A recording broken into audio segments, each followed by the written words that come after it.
Alors maintenant on a un point M différent du point O, et on nous dit que Zm égale ρ exponentielle iθ, on posait ça, et la question c'est de montrer que à ce moment-là, le Z de M', la fixe du point M', c'était ρ exponentielle I pi sur 6 moins θ. Alors pour ça, il faut d'abord comprendre d'où vient ce M'.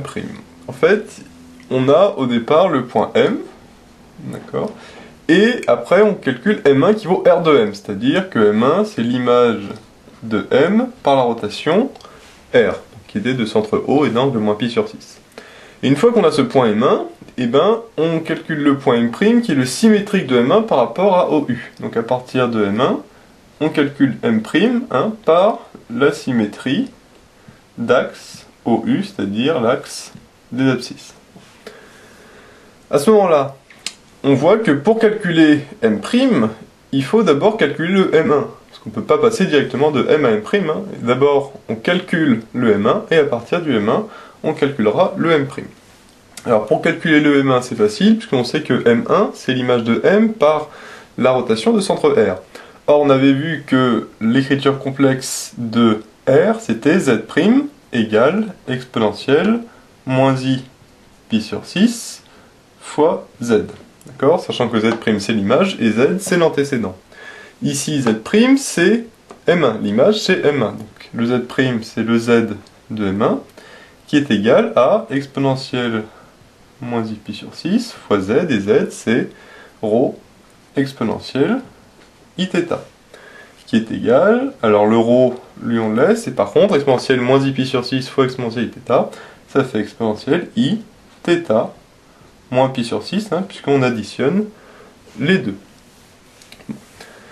Donc on a le Z de M1 qui vaut ρ exponentielle I, θ, moins pi sur 6.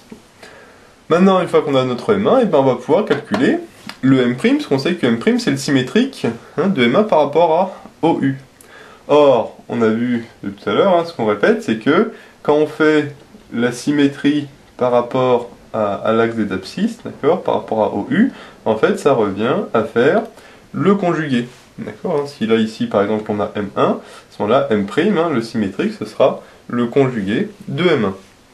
On en déduit donc que Z de M' c'est égal à Z de M1 bar, le conjugué de M1. À ce moment-là, on va conjuguer ça, donc ça me donne exponentielle I θ moins pi sur 6, et le tout bar. On complémente le tout. Or, on sait que quand on fait le complément, le I devient moins I. Donc le ρ lui reste pareil, et le I devient moins I, ça fait exponentielle moins I θ moins pi sur 6, parce que quand on fait bar, quand on conjugue, le I devient moins I. Et du coup, si on rentre le moins à l'intérieur de la parenthèse, ça fait I, moins pi sur 6, ça fait pi sur 6, enfin moins pi sur 6, ça fait pi sur 6, et moins θ, ça nous donne moins θ. Et ben voilà, c'est terminé, parce qu'on a montré que le Z de M' valait bien ρ exponentielle I, pi sur 6 moins θ. Tout simplement. Voilà.